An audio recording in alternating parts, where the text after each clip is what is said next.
Very good morning. Guarantee ನ್ಯೂಸ್ಗೆ ಸ್ವಾಗತ. ನಾನು ವಿದ್ಯಾ ಮಲ್ನಾಡ್. ಇದು ದಲಿತ ಸಮುದಾಯಕ್ಕೆ ಸಂಬಂಧಪಟ್ಟ ಸ್ಫೋಟಕ ಸುದ್ದಿ. ಹಿಂದುಳಿದ ವರ್ಗದವರು ನೋಡ್ಲೇಬೇಕಾಗಿರುವ ಸುದ್ದಿ. ಏನದು ಹಾಗಾದ್ರೆ? ಸಿದ್ದರಾಮಯ್ಯಗೆ ಸಂಬಂಧಪಟ್ಟಂತಹ ಸ್ಫೋಟಕ ಸುದ್ದಿ ಇದು.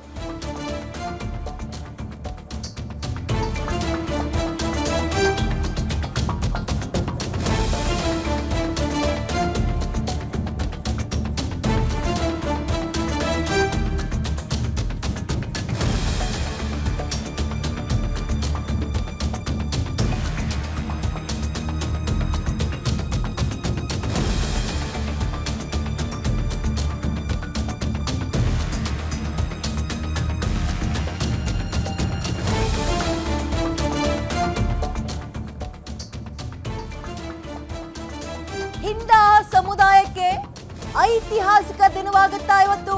ಪ್ರಶ್ನೆ ಕಾಡ್ತಾ ಇದೆ. ಇವತ್ತೇ ಜಾರಿಗೆ ಬಂದ್ಬಿಡುತ್ತಾ ಜಾತಿ ಜನಗಣತಿಯ ವರದಿ? ಕೊಟ್ಟ ಮಾತಿನ ಉಳಿಸ್ಕೊಳ್ತಾರ ಸಿಎಂ ಸಿದ್ದರಾಮಯ್ಯ? ಸಂಪುಟ ಸಭೆಯಲ್ಲಿ ಮೇಜರ್ ಡಿಸಿಷನ್ ಇವತ್ತು ಫಿಕ್ಸ್. ಹಾಗಾದ್ರೆ ಒಂದು ವೇಳೆ ಜಾತಿ ಗಣತಿ ವರದಿ ಮಂಡನೆ ಆಯ್ತು ಅನ್ಕೊಳ್ಳಿ, ಹಾಗಾದ್ರೆ ವಾಟ್ ನೆಕ್ಸ್ಟ್? ವರದಿಯಿಂದ ಮುಂದೆ ಆಗಬಹುದಾದಂತಹ ಬದಲಾವಣೆಗಳೇನು? ರಾಜ್ಯ ರಾಜಕೀಯದ ಲೆಕ್ಕಾಚಾರಗಳೆಲ್ಲವೂ ಕೂಡ ಉಲ್ಟಾ ಹೊಡೆಯುತ್ತಾ ಹೇಗೆ? ಜಾತಿ ಗಣತಿಗೂ ಅಥವಾ ಈ ರಾಜಕೀಯ ಲೆಕ್ಕಾಚಾರಕ್ಕೂ ಲಿಂಕ್ ಹೇಗೆ ಅನ್ನೋದನ್ನ ನಾವು ಹೇಳ್ತಾ ಹೋಗ್ತೀವಿ. ಕೇಳಿ, ಇವತ್ತು ಮೇಜರ್ ಡಿಸಿಷನ್ ಅನ್ನ ಸಿದ್ದರಾಮಯ್ಯ ತಗೊಳ್ತಾರಾ? ಜಾತಿ ಜನಗಣತಿಯ ವರದಿ ಅನುಷ್ಠಾನಕ್ಕೆ ಬರುತ್ತಾ ಅಥವಾ ಅಗೇನ್ ಅಧ್ಯಯನಕ್ಕೆ ಹೋಗುತ್ತಾ? ಒಂದು ಪ್ರಶ್ನೆ. ಯಾಕಂತ ಹೇಳಿದ್ರೆ ಕಾಂಗ್ರೆಸ್ ಪಾಳೆಯದೆಲ್ಲ ಇದಕ್ಕೆ ವಿರೋಧ ವ್ಯಕ್ತಪಡಿಸ್ತಾ ಇದ್ದಾರೆ. ಒಂದು ವೇಳೆ ಈ ಜಾತಿ ಜನಗಣತಿ ವರದಿ ಅನುಷ್ಠಾನಕ್ಕೆ ಬಂತು ಅಂದ್ಕೊಳ್ಳಿ, ರಾಜಕೀಯ ಲೆಕ್ಕಾಚಾರಗಳೆಲ್ಲವೂ ಕೂಡ ತಲೆ ಕೆಳಗಾಗುತ್ತೆ. ಟಿಕೆಟ್ ವಿಚಾರದಿಂದ ಹಿಡಿದು ಪ್ರಬಲ ಸಮುದಾಯಗಳು ಅಂತ ಕರೆಸ್ಕೊಳ್ಳೋವು ಬಹುಶಃ ಒಂದು ಹೆಜ್ಜೆ ಹಿಂದಕ್ಕೆ ಹೋಗ್ಬೋದು. ಅಲ್ಪಸಂಖ್ಯಾತರು ಅಥವಾ ಹಿಂದುಳಿದಂತಹ ವರ್ಗಗಳೆಲ್ಲವೂ ಕೂಡ ಒಂದು ಹೆಜ್ಜೆ ಮುಂದೆ ಬರ್ಬೋದು. ಹೇಗೆ ಅಂತ ಹೇಳ್ತಾ ಹೋಗ್ತೀವಿ. ಕೇಳಿ, ಇದು ಜಾತಿ ಗಣತಿ ವರದಿಗೆ ಸಂಬಂಧಪಟ್ಟಂತಹ ಸ್ಫೋಟಕ ಸುದ್ದಿ. ಸಿದ್ದರಾಮಯ್ಯ ಈ ವರದಿಯನ್ನ ಮಂಡನೆ ಮಾಡ್ತಾರ, ಅನುಷ್ಠಾನಕ್ಕೆ ತರ್ತಾರ ಅಥವಾ ಅಗೈನ್ ವಿರೋಧಗಳು ಕೇಳಿ ಬರ್ತಾ ಇದೆ? ಅವೈಜ್ಞಾನಿಕ ವರದಿ ಅನ್ನುವಂತಹ ಕಂಪ್ಲೇಂಟ್ ಕೇಳಿ ಬರ್ತಾ ಇದೆ ಅಂತ ಹೇಳಿ ಅಧ್ಯಯನಕ್ಕೆ ಹೋಗುತ್ತಾ. ಇದು ಜಾತಿ ಗಣತಿ ಅಲ್ವೇ ಅಲ್ಲ, ಸಾಮಾಜಿಕ ಮತ್ತು ಶೈಕ್ಷಣಿಕ ಗಣತಿಯ ವರದಿ ಅಂತ ಗ್ಯಾರಂಟಿ ನ್ಯೂಸ್ಗೆ ಕಾಂತರಾಜು ಹೇಳಿಕೆಯನ್ನ ಕೊಟ್ಟಿದ್ದಾರೆ. ಯಾರಪ್ಪ ಈ ಕಾಂತರಾಜು ಅಂದ್ರೆ ಹಿಂದುಳಿದ ವರ್ಗಗಳ ಆಯೋಗದ ಮಾಜಿ ಅಧ್ಯಕ್ಷರು ಇವರು.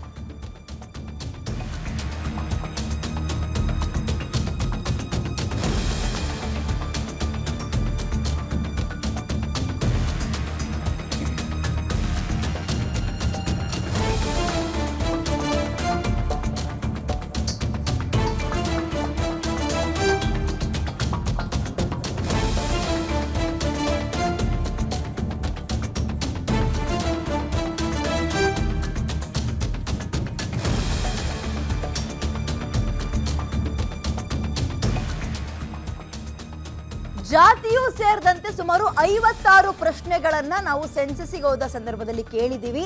ಕೆಲಸ ಆಗಿರ್ಬೋದು, ಶಿಕ್ಷಣ ಆಗಿರ್ಬೋದು, ಈ ಬ್ಯಾಂಕ್ ಅಕೌಂಟ್ ಆಗಿರ್ಬೋದು, ಹೀಗೆ 10 ಹಲವು ಪ್ರಶ್ನೆಗಳನ್ನ ಕೇಳಿದ್ವಿ. ಸೊ ಇದು ಕೇವಲ ಜಾತಿ ಜನಗಣತಿ ಅಲ್ವೇ ಅಲ್ಲ, ಇದು ಕೆಲ ಜಾತಿಗಳಿಗೆ ಸೀಮಿತವಾಗಿ ನಾವು ಮಾಡಿದ್ದಲ್ಲ. ರಾಜ್ಯದ ಎಲ್ಲಾ ಜಾತಿಗಳ ಪ್ರಗತಿಯ ಮಾಹಿತಿಯನ್ನ ತೆಲಂಗಾಣ, ಒಡಿಶಾ, ಆಂಧ್ರದಲ್ಲೂ ಕೂಡ ಗಣತಿಯನ್ನ ಮಾಡಿಸಿದ್ರು. ಹಂಗ್ ಮಾಡಿರೋದು ನಾವು. ಹೀಗಂತ ಗ್ಯಾರಂಟಿ ನ್ಯೂಸ್ಗೆ ಕಾಂತರಾಜು ಎಕ್ಸ್ಕ್ಲೂಸಿವ್ ಹೇಳಿಕೆಯನ್ನ ಕೊಟ್ಟಿದ್ದಾರೆ. ಯಾಕೆ ಈ ಜಾತಿ ಜನಗಣತಿಗೆ ವಿರೋಧ ವ್ಯಕ್ತವಾಗ್ತಾ ಇದೆ ಅನ್ನುವಂಥದ್ದು ನಿಮ್ಮ ಪ್ರಶ್ನೆ ಆಗಿರ್ಬೋದು. ಅದಕ್ಕೆ ಉತ್ತರವನ್ನು ಕೊಡುವಂತಹ ಪ್ರಯತ್ನವನ್ನ ನಾವು ಮಾಡ್ತೀವಿ. ಯಾಕೆ ಕೆಲವರು ಪ್ರಭಾವಿ ನಾಯಕರು, ಪ್ರಭಾವಿ ಸಮುದಾಯಕ್ಕೆ ಸಂಬಂಧಪಟ್ಟಂತಹ ಲೀಡರ್ಸ್ಗಳು ಇದು ಅವೈಜ್ಞಾನಿಕ, ಬೇಡವೇ ಬೇಡ ಅಂತ ಇದ್ದಾರೆ? ಅದರಲ್ಲೂ ಕೂಡ ಕಾಂಗ್ರೆಸ್ನವರೇ ಬೇಡ ಅಂತಿದ್ದಾರೆ, ಬೇರೆ ಯಾರು ಬೇಡ. ಡಿ ಕೆ ಶಿವಕುಮಾರ್ ಕೂಡ ಇದನ್ನು ಒಪ್ಪೋಕ್ ರೆಡಿ ಇಲ್ಲ, ಇದು ಅವೈಜ್ಞಾನಿಕ ಅಂತಿದ್ದಾರೆ. ಕಾರಣ ಇದು ಬಹಳ ಹಿಂದೆ ಮಾಡಿರುವಂತಹ ಜಾತಿ ಗಣತಿ ಒಂದು. ಆಮೇಲೆ ಸೆನ್ಸಸ್ ಮಾಡಿದಂತಹ ಸಂದರ್ಭದಲ್ಲಿ ಗಮನಿಸಿರ್ಬೋದು. ಈಗ ಎಕ್ಸಾಂಪಲ್, ನಾನೇ ಸ್ಕೂಲ್ಗೆ ಹೋಗ್ಬೇಕಾದ್ರೆ ರಜಾ ಕೊಡೋರು 2-3 ದಿನ. ಸೆನ್ಸಸ್ ಅಥವಾ ಜನಗಣತಿ ಆಗುತ್ತೆ, ಮನೇಲಿರಿ ಅಂತ ನಂಬರ್ಸ್ಗಳು ಬರ್ಕೊಂಡು ಹೋಗೋಕೆ ಟೀಚರ್ಗಳು ಬರೋರು. ಮನೇಲಿ ಎಷ್ಟು ಜನ ಇದ್ದಾರೆ, ಮಕ್ಳು ಎಷ್ಟು, ದೊಡ್ಡವರು ಎಷ್ಟು ಅಂತ. ಆಗ ನಮಗೆ ಆಯಾ ಸಮುದಾಯದಲ್ಲಿ ಅಥವಾ ಸಮುದಾಯದ ಜನ ಎಷ್ಟಿದ್ದಾರೆ ಅಂತ ನಂಬರ್ಸ್ಗಳು ಸಿಗ್ತಾ ಇತ್ತು. ಅದು ರಾಜಕೀಯಕ್ಕೆ ಲಿಂಕ್ ಪಡೆದುಕೊಳ್ಳುತ್ತೆ, ಅದು. ಆಗ ಈಗ ಪ್ರಬಲ ಸಮುದಾಯಗಳು, ಎಕ್ಸಾಂಪಲ್ ಕರ್ನಾಟಕದಲ್ಲಿ ಯಾವುದು ಪ್ರಬಲ ಸಮುದಾಯ? ಒಂದು ಲಿಂಗಾಯತ, ಇನ್ನೊಂದು ಒಕ್ಕಲಿಗ. ಸೊ ಟಿಕೆಟ್ ಜಾಸ್ತಿ ಕೇಳೋದು ಅವರೇ ಅಲ್ವಾ? ಹೆಂಗೆ ಅಂತ ಹೇಳ್ತಾ ಹೋಗ್ತೀವಿ. ಏನು ಹೇಳಿದ್ದಾರೆ ಕಾಂತರಾಜು ಮೊದಲಿಗೆ ಅದನ್ನು ಕೇಳೋಣ ಬನ್ನಿ. ಇದು ಎಲ್ಲ ಸಮುದಾಯಗಳನ್ನು ಸಹಜವಾಗಿ ಎಲ್ಲರೂ ಜಾತಿ ಜನಗಣತಿ ಅಂತ ಕರೀತಾರೆ. ಇದನ್ನು ನಮ್ಮ ಸಂವಿಧಾನಿಕವಾಗಿ ನಾವು ಹೇಳಬೇಕು ಅಂತ ಹೇಳಿದ್ದು ಸಾಮಾಜಿಕವಾಗಿ ಮತ್ತು ಶೈಕ್ಷಣಿಕವಾಗಿ ಸಂಬಂಧಪಟ್ಟಿರ್ತಕ್ಕಂಥ ಸಮೀಕ್ಷೆ ಅಂತ. ಆಮೇಲೆ ಇದರಲ್ಲಿ ಬರೀ ಜಾತಿ ಅಷ್ಟೇ ಒಳಗೊಂಡಿಲ್ಲ, ಇದರಲ್ಲಿ ಜಾತಿ ಅಂತಕ್ಕಂಥದ್ದು ಒಂದು ಅಂಶ. ನಾವು ಮಾಹಿತಿಯನ್ನು ಪಡ್ಕೋಬೇಕಾದ್ರೆ ಇದು ಪ್ರತಿಯೊಂದು ಗ್ರಾಮಗಳಲ್ಲಿ, ನಗರಗಳಲ್ಲಿ ಇದು ಮಾಡಿರ್ತಕ್ಕಂಥದ್ದು ಪೂರ್ತಿ ಸಂಪೂರ್ಣವಾಗಿ ಎಲ್ಲ ಜನಸಂಖ್ಯೆಯನ್ನು ಒಳಗೊಂಡಿದೆ. ಇಂಥ ಜಾತಿ ಅಂತಲ್ಲ, ಮನೆ ಮನೆಗೆ ಹೋಗಿ ಮಾಡಿರ್ತಕ್ಕಂಥ ಸಮೀಕ್ಷೆ ಆಗಿರೋದ್ರಿಂದ ಇದು ಎಲ್ಲ ಸಮುದಾಯಗಳನ್ನು ಸೇರಿಕೊಂಡಿರ್ತಕ್ಕಂಥ ಒಂದು ಸಮೀಕ್ಷೆ. ಇಂಥ ಒಂದು ಸಮೀಕ್ಷೆ ಇಲ್ಲಿವರೆಗೂ ವಿಶೇಷವಾಗಿ ನಡೆದಿಲ್ಲ. ನಂತರದಲ್ಲಿ ನಾವು ಮಾಡಿದ ನಂತರದಲ್ಲಿ ಈಗ ಆಂಧ್ರ ಪ್ರದೇಶದಲ್ಲಿ ಅಂದರೆ ತೆಲಂಗಾಣದಲ್ಲಿ ಮಾಡಿದರು, ಆಮೇಲೆ ಒರಿಸ್ಸಾದಲ್ಲಿ ಮಾಡಿದ್ದಾರೆ. ಹೀಗೆ ಎಲ್ಲ ಪ್ರಯತ್ನ ಎಲ್ಲ ಕಡೆಯೂ ಮಾಡ್ತಕ್ಕಂಥದ್ದು ಕೇಳಿಬಂದಿದೆ. ಆಮೇಲೆ ಇದಕ್ಕೆ ಬರೀ ಜಾತಿ ಅಲ್ಲ, ಜಾತಿ ಜೊತೆಗೆ ಇನ್ನೂ 53 ಪ್ರಶ್ನೆಗಳನ್ನು ನಾವು ಕೇಳಿದ್ದೇವೆ. ಒಟ್ಟು ಜಾತಿಯನ್ನು ಸೇರಿ 54 ಪ್ರಶ್ನೆಗಳು. ಏನು ಅದರಲ್ಲಿ ಎಲ್ಲ ಬರುತ್ತೆ. ಸಾಮಾಜಿಕ ಸ್ಥಿತಿಗತಿ ಬರುತ್ತೆ, ಅದಕ್ಕೆ ಸಂಬಂಧಪಟ್ಟಿರ್ತಕ್ಕಂಥ ಪ್ರಶ್ನೆಗಳಿದ್ದಾವೆ. ಆರ್ಥಿಕ ಸ್ಥಿತಿಗತಿಯ ಬಗ್ಗೆ ಇದ್ದಾವೆ, ಆಮೇಲೆ ಉದ್ಯೋಗದ ಬಗ್ಗೆ ಇದ್ದಾವೆ, ಆಮೇಲೆ ಅವರ ರಾಜಕೀಯಕ್ಕೆ ಸಂಬಂಧಪಟ್ಟಿರ್ತಕ್ಕಂಥ ನೋಡ್ತಾ ಹೋಗೋಣ. ಜಾತಿ ಗಣತಿ ವರದಿ ಒಂದು ವೇಳೆ ಜಾರಿ ಆದ್ರೆ 50% ಮೀಸಲಾತಿ ಅಂತ ಏನಿದೆ ಅದು ಇರೋದಲ್ಲ. ಅಂದ್ರೆ ಜಾರಿ ಆಗ್ಬಿಟ್ರೆ ಈ 50% ಮೀಸಲಾತಿಯನ್ನ ಮೀರಂಗಿಲ್ಲ. ಮೀಸಲಾತಿ 50%ಕ್ಕಿಂತ ಹೆಚ್ಚಾಗದಂತೆ ತಡೆಗಟ್ಟಬಹುದು.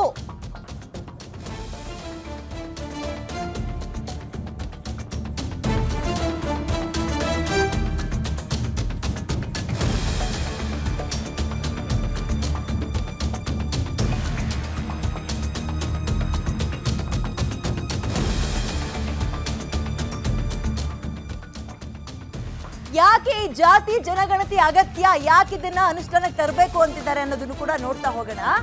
ಅವಶ್ಯಕತೆ ಉಳ್ಳವರಿಗೆ ಮಾತ್ರ ಮೀಸಲಾತಿಯನ್ನ ಕೊಡ್ಬೋದು ನಾವು. ಆ ಸಂದರ್ಭದಲ್ಲಿ ಅವಶ್ಯಕತೆ ಇರುವಂತವ್ರಿಗೆ ಮಾತ್ರ ಮೀಸಲಾತಿಗೆ ಮಾನದಂಡ ರೂಪಿಸೋಕೆ ವರದಿ ಉಪಯೋಗ ಆಗುತ್ತೆ ಈಗಂತ ಗ್ಯಾರಂಟಿ ನ್ಯೂಸ್ಗೆ ಕಾಂತರಾಜ್ ಅವರು ಎಕ್ಸ್ಕ್ಲೂಸಿವ್ ಆಗಿ ಹೇಳಿಕೆಯನ್ನು ಕೊಟ್ಟಿದ್ದಾರೆ.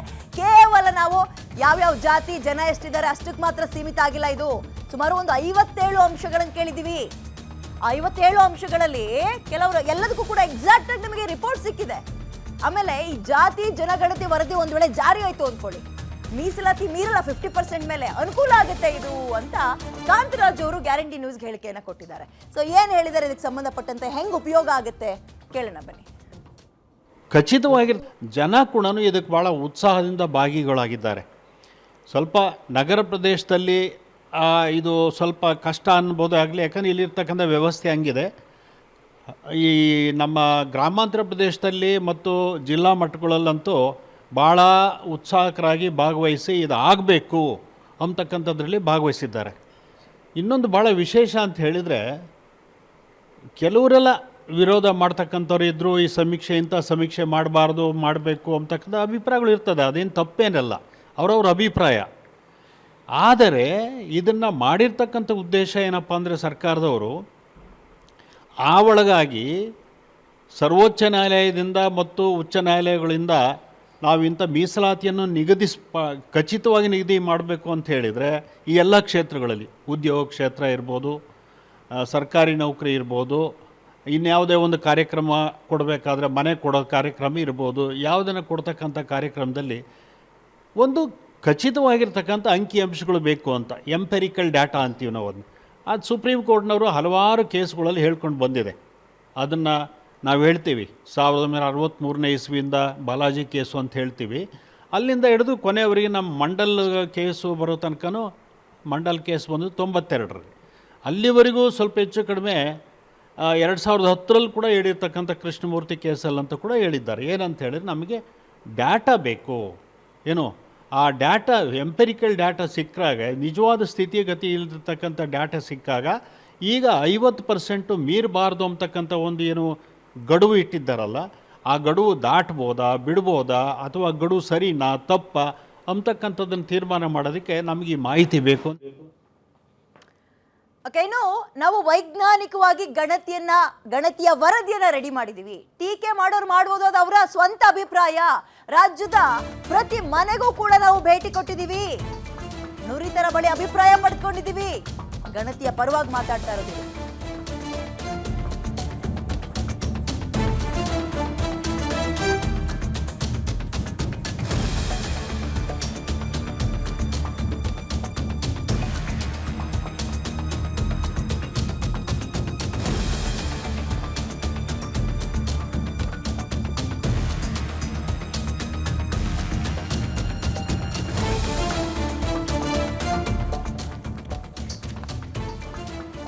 ವೈಜ್ಞಾನಿಕವಾಗಿ ನಾವು ಗಣತಿಯ ವರದಿಯನ್ನ ರೆಡಿ ಮಾಡಿದೀವಿ. ಟೀಕೆ ಮಾಡೋದು ಅವ್ರವ್ರ ಸ್ವಂತ ಅಭಿಪ್ರಾಯ.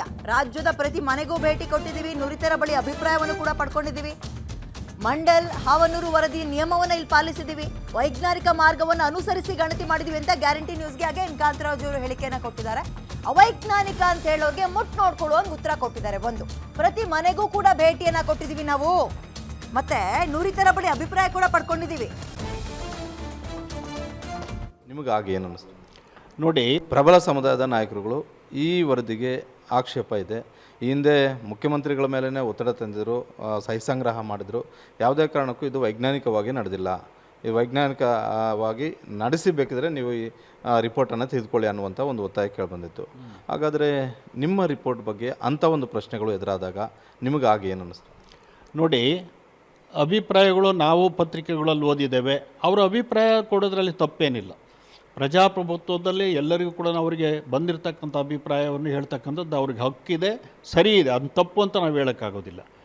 ಆದರೆ ಇದು ವೈಜ್ಞಾನಿಕವಾಗಿದೆಯಾ ಅಥವಾ ಅವೈಜ್ಞಾನಿಕವಾಗಿದೆಯಾ ಅಂತಕ್ಕಂಥದ್ದನ್ನು ಪರಿಶೀಲನೆ ಮಾಡಿದ ಮೇಲೆ ಗೊತ್ತಾಗುತ್ತೆ. ಈಗ ನಾವು ಮಾಡಿರ್ತಕ್ಕಂಥದ್ದು ನಾವು ವೈಜ್ಞಾನಿಕ ಇದೆ ಅಂತ ನಾವು ಯಾಕೆ ಹೇಳ್ತೀವಿ ಅಂತ ಹೇಳಿದರೆ, ಇಲ್ಲಿವರೆಗೂ ಸಾಕಷ್ಟು ಸಮಿತಿಗಳು ಬಂದಿದ್ದಾವೆ, ಆಯೋಗಗಳು ಬಂದಿದ್ದಾವೆ, ರಾಷ್ಟ್ರ ಮಟ್ಟದಲ್ಲಿ ಬಂದಿದ್ದಾವೆ, ರಾಜ್ಯ ಮಟ್ಟದಲ್ಲಿ ಬಂದಿದ್ದಾವೆ. ಇಂಥ ಆಯೋಗಗಳು ಹಿಂದೆ ಏನು ಮಾಡಿದ್ದಾರೋ ಈಗ ಒಪ್ಕೊಂಡಿರ್ತಕ್ಕಂಥದ್ದು ಇದೆಯಲ್ಲ, ಆಯೋಗಗಳು ವರದಿಗಳನ್ನು ಒಪ್ಕೊಂಡಿರ್ತಕ್ಕಂಥದ್ದು. ನಮ್ಮ ಕರ್ನಾಟಕದಲ್ಲಿ ಮಿಲ್ಲರ್ ಆಯೋಗದಿಂದ ಹಿಡಿದು ಮಹಾರಾಜರು ಮಾಡಿರ್ತಕ್ಕಂಥದ್ರಿಂದ ಹಿಡಿದು ಸಾಧ್ಯವಾದಷ್ಟು ಮಟ್ಟಿಗೆ ಜಾರಿ ಆಗಿದೆ ಬಂದಿರತಕ್ಕಂಥದ್ದು. ನಮ್ಮಲ್ಲಿ ಭಾಳ ಹೆಸರುವಾಸಿ ಆಗಿರ್ತಕ್ಕಂಥ ಹಾವನೂರು ಅವರ ವರದಿ ಇದೆ. ಕೇಂದ್ರ ಮಟ್ಟದಲ್ಲಿ ಇವರು ನಮ್ಮ ಮಂಡಲ ಆಯೋಗದವರು ಮಾಡಿರ್ತಕ್ಕಂಥದ್ದೇ. ಇವನ್ನೆಲ್ಲ ಇಂಪ್ಲಿಮೆಂಟ್ ಮಾಡಿದ್ದಾರೆ, ಜಾರಿ ಕೊಟ್ಟಿದ್ದಾರೆ. ಅವರು ಯಾವ ಮಾರ್ಗದರ್ಶನಗಳನ್ನು ಅಥವಾ ಮಾರ್ಗಗಳನ್ನು ಅನುಸರಿಸಿದ್ದಾರೋ ಸಂವಿಧಾನದ ಚೌಕಟ್ಟಿನಲ್ಲಿ, ಸಂವಿಧಾನ, ಸರ್ವೋಚ್ಚ ನ್ಯಾಯಾಲಯದ ತೀರ್ಪು, ಅವರು ಮಾಡಿರ್ತಕ್ಕಂಥ ಒಂದು ದಾರಿ ಏನಿದೆಯಲ್ಲ, ಪ್ರೊಸೀಜರ್ ಏನಿದೆಯಲ್ಲ, ಅದನ್ನು ನೋಡಿಕೊಂಡು ಅದರ ಜೊತೆಗೆ ಈ ಒಂದು ಕಾರ್ಯಕ್ರಮಗಳಲ್ಲಿ ಹಿಂದೆ ಭಾಗವಹಿಸಿರ್ತಕ್ಕಂಥ ಹಿಂದುಳಿದ ವರ್ಗಗಳ ಮಾಜಿ ಅಧ್ಯಕ್ಷಗಳು ಇರ್ಬೋದು, ಅಥವಾ ಸೋಷಿಯಲ್ ಸೈಂಟಿಸ್ಟ್ ಇರ್ಬೋದು, ಅಥವಾ ರಾಜಕೀಯದವರು ಇರ್ಬೋದು, ಯಾರೇ ಈ ಕ್ಷೇತ್ರದಲ್ಲಿ ಅನುಭವ ಇರ್ತಕ್ಕಂಥವ್ರನ್ನ ಕೂಡ ಕರೆಸಿ ಅವರ ಅಭಿಪ್ರಾಯಗಳನ್ನು ತಗೊಂಡು, ಅಂದರೆ ನಾವು ಹೇಳ್ತಕ್ಕಂಥದ್ದು ಎಕ್ಸ್ಪರ್ಟ್ ಕಮಿಟಿ ಕೂಡ ನಾವು ಮಾಡಿದ್ವಿ. ನಿಮ್ಮ ಅಭಿಪ್ರಾಯಗಳನ್ನು ಕೊಡಿ, ನಾವು ಈ ಥರ ಮುಂದುವರಿತಕ್ಕಂಥದ್ದು ಸರಿ ಇದೆಯಾ, ಈ ಥರ ಮಾಡ್ತಕ್ಕಂಥದ್ದು ಸರಿ ಇದೆಯಾ. ನಿಮ್ಮ ಗಮನದಲ್ಲಿರಲಿ, ಈ ಸೆನ್ಸಸ್ ಮಾಡಿರೋದು ಹೋದ ವರ್ಷನೋ ಈ ವರ್ಷನೋ ಅಲ್ಲ, 10 ವರ್ಷ ಆಗಿದೆ. 10 ವರ್ಷಗಳು ತಡವಾಗಿರೋದು ನಿಜ ಅಂತ ಒಪ್ಕೊಳ್ತಾ ಇದ್ದಾರೆ. ಆಯೋಗ ರಚನೆಯಾಗಿ ಎಷ್ಟೋ ವರ್ಷಗಳಾಗಿದೆ, ಸಮೀಕ್ಷೆ ನಡೆಸಿ ತುಂಬಾ ವರ್ಷವೇ ಆಗಿದೆ. ಆದರೆ ಈ ಹಿಂದೆ ಕೂಡ ಅದೇ ರೀತಿಯಾಗಿ ವರದಿ ಜಾರಿ ವಿಳಂಬ ಆಗಿದೆಯಲ್ವಾ? ಸಮರ್ಥನೆ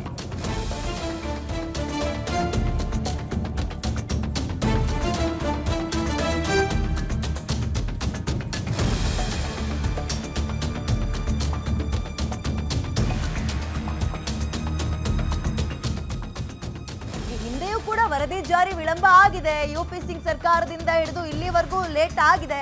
ಹಲವು ರಿಪೋರ್ಟ್ಗಳು ಜಾರಿ ಆಗೋದ್ರಲ್ಲಿ ತಡ ಆಗಿರೋದು ನಿಜ ಅಂತ ಗ್ಯಾರಂಟಿ ನ್ಯೂಸ್ಗೆ ಕಾಂತರಾಜ್ ಅವರು ಎಕ್ಸ್ಕ್ಲೂಸಿವ್ ಆಗಿ ಹೇಳಿಕೆಯನ್ನ ಕೊಟ್ಟಿದ್ದಾರೆ. ನೋಡಿ, ಇದು ಅವೈಜ್ಞಾನಿಕ ಅನ್ನೋಕೆ ಒಂದು ಕಾರಣ, ಸೆನ್ಸಸ್ ಮಾಡಿದಂತಹ ಸಂದರ್ಭದಲ್ಲಿ ಎಷ್ಟೋ ಜನಕ್ಕೆ ಅದು ಗೊತ್ತಿರಲಿಲ್ಲ, ಮನೆಯಿಂದ ಹೊರಗಿದ್ರು, ಅಂತಹ ಖಾಲಿ ಮನೆಗೆ ಹೋಗಿ ಇವ್ರಿಗೆ ಬೇಕಾಬಿಟ್ಟಿ ನಂಬರ್ಸ್ನ ಬರ್ಕೊ ಬಂದಿದ್ದಾರೆ ಅಂತ ಒಂದು.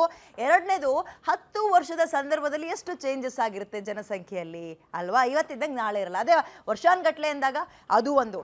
ರಾಜಕೀಯ ಲೆಕ್ಕಾಚಾರಗಳು ಬೇರೆ ಇರುತ್ತೆ, ಅದು ನಾನು ಹೇಳ್ತೀನಿ ನಿಮಗೆ. ರಾಜಕೀಯ ಲೆಕ್ಕಾಚಾರ, ಆಮೇಲೆ ರಾಜಕೀಯ ನಾಯಕರು ಯಾಕೆ ಇದನ್ನು ವಿರೋಧ ವ್ಯಕ್ತಪಡಿಸ್ತಾ ಇದ್ದಾರೆ ಅನ್ನೋದನ್ನು ಹೇಳೋಣ. ಬಟ್ ನಂಬರ್ಸ್ಗಳು ವೇರಿ ಆಗಲ್ವಾ, ಅವೈಜ್ಞಾನಿಕ ಅಲ್ವಾ, ಅದು ಎಷ್ಟೋ ವರ್ಷ ಆಗಿದೆ ಅಂತ ಕೆಲವರು ಇದನ್ನ ಅಪೋಸ್ ಮಾಡ್ತಾ ಇದ್ದಾರೆ. ಖರ್ಚಾಗಿದೆ. ಇದೇ ಥರ 1980ನೇ ಇಸ್ವಿನಲ್ಲಿ ಮಂಡಲ ಆಯೋಗದ ವರದಿಯನ್ನು ಕೊಟ್ಟಿದ್ದಾಯಿತು. ಏನು ಅದು ಜಾರಿಗೆ ಬಂದಿದ್ದು ಯಾವಾಗ? ವಿಶ್ವನಾಥ್ ಪ್ರತಾಪ್ ಸಿಂಗ್ ಅವರು, VP ಸಿಂಗ್ ಅವರು ಪ್ರಧಾನಮಂತ್ರಿ ಆದಾಗ 92ರಲ್ಲಿ 12 ವರ್ಷ ಆಯಿತು.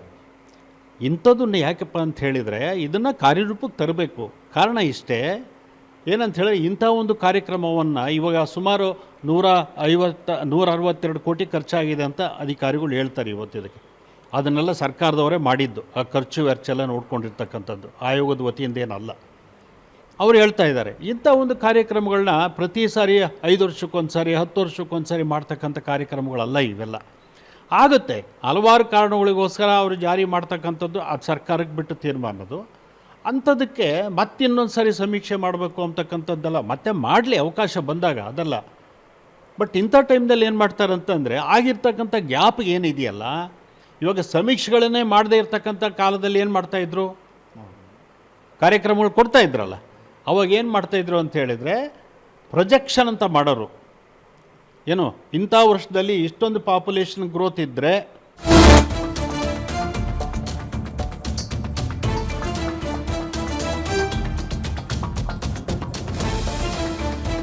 ಸೋರಿಕೆ ಅಂತ ಕೆಲವರು ಮಾತಾಡ್ತಾ ಇದ್ದಾರೆ ಅಷ್ಟೇ, ಗಾಸಿಪ್ ಅಷ್ಟೇ ಅದು. ನಾವು ಬಹಳ ಕಟ್ಟುನಿಟ್ಟಾಗಿ ವರದಿಯನ್ನ ಮಾಡಿದೀವಿ, ಎಲ್ಲೂ ಕೂಡ ಸೋರಿಕೆ ಆಗಿಲ್ಲ, ಲೀಕ್ ಆಗಿಲ್ಲ. ಇದು ಇದರಲ್ಲಿ ಯಾವುದೇ ಸೋರಿಕೆ ಆಗಿಲ್ಲ, ಅದೆಲ್ಲವೂ ಗಾಸಿಪ್.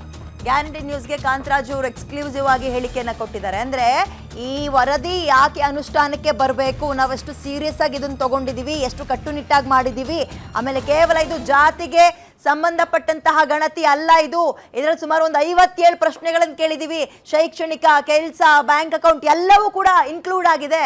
ಸೊ ಇದು ವರದಿ ಜಾರಿಗೆ ಬರಬೇಕು ಅನ್ನೋದಕ್ಕೆ ಸಂಬಂಧಪಟ್ಟಂತೆ ಗ್ಯಾರಂಟಿಗೆ ಮಾತಾಡಿದ್ದಾರೆ, ಕೇಳೋಣ.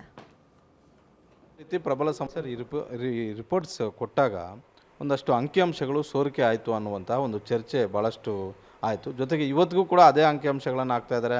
ಕಾಂತರಾಜ್ ರಿಪೋರ್ಟಲ್ಲಿ, ಜಯಪ್ರಕಾಶ್ ಹೆಗ್ಡೆ ಅವರು ಕೊಟ್ಟಿರುವಂಥ ರಿಪೋರ್ಟಲ್ಲಿ ಈ ಜಾತಿಯ ಜನಸಂಖ್ಯೆ ಇಷ್ಟಿದೆ ಅಂತೆ. ಇದೇ ಒಂದು ರೀತಿ ಪ್ರಬಲ ಸಮುದಾಯಗಳನ್ನು ನಿದ್ದೆಗೆಡಿಸಿರುವಂಥದ್ದು. ಇಲ್ಲಿ ನೋಡಿ, ಆ ಸೋರಿಕೆ ಪ್ರಶ್ನೆ ಇಲ್ಲ. ಸೋರಿಕೆ ಅಂತ ನಾವು ನನ್ನ ಅಭಿಪ್ರಾಯದಲ್ಲಿ ಇದು ಈಗ ಅದು ಸಮೀಕ್ಷೆಯಲ್ಲಿ ಬಂದಿರತಕ್ಕಂಥದ್ದನ್ನು ನೋಡಿದಾಗ ಮಾತ್ರ ಸತ್ಯ ಗೊತ್ತಾಗುತ್ತೆ, ನಿಖರವಾಗಿ ಗೊತ್ತಾಗುತ್ತೆ.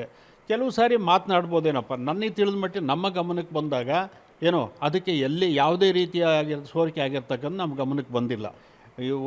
ನಿಮ್ಗೆ ಹೇಳ್ಬೇಕಂತ ಹೇಳಿದರೆ, ನಾವು ಆಯೋಗದಲ್ಲಿ ಕೂಡ ಇಂಥ ಸುದ್ದಿಗಳು ಪತ್ರಿಕೆಗಳಲ್ಲಿ ಬಂದಾಗ, ಯಾರ್ಯಾರೋ ಮಾತಾಡ್ತಕ್ಕಂಥ ವಿಷಯ ಬಂದಾಗ ಅದು ಸಾಧ್ಯವಾದಷ್ಟು ಕಟ್ನಿಟ್ಟು ಮಾಡಿದ್ದೇವೆ. ಆಮೇಲೆ ಇದು ಸಾಧ್ಯವಾದರೆ ಅದಕ್ಕೆ ಒಂದು ಸಂಬಂಧಪಟ್ಟಿರ್ತಕ್ಕಂಥದ್ದು ವಿಚಾರಣೆ ಕೂಡ ಅಂದರೆ ತಿಳ್ಕೊಳ್ಳಿ ನಿಜನೋ ಹೌದಲ್ಲ ಅಂತಕ್ಕಂಥ ಪ್ರಯತ್ನ ಕೂಡ ನಾವು ಮಾಡಿದ್ದೇವೆ. ಅದು ಯಾಕೆ ಬೇಡ ಅಂತ ಇದ್ದಾರೆ ಅಂದರೆ, ವೆರಿ ಸಿಂಪಲ್, ನಂಬರ್ಸ್ ಯಾವುದಿರುತ್ತೆ, ಯಾವ ಸಮುದಾಯ ಇರುತ್ತೆ ಅನ್ನುವಂಥದ್ದು ಗೊತ್ತಾಗುತ್ತೆ, ಕ್ಲಾರಿಟಿ. ಟಿಕೆಟ್ ಅವಾಗ ಆ ಸಮುದಾಯದವರು ನಮ್ಮವ್ರಿಗೆ ಜಾಸ್ತಿ ಕೊಡಿ ಅಂತಾರೆ. ಇಷ್ಟೇ ಪೊಲಿಟಿಕಲ್ ಸ್ಟ್ರಾಟಜಿ, ಇನ್ನೇನೂ ಇಲ್ಲ. ಅದಕ್ಕೋಸ್ಕರ ಬೇಕು ಬೇಡ ಅಂತ ಚರ್ಚೆಗಳಾಗ್ತವೆ.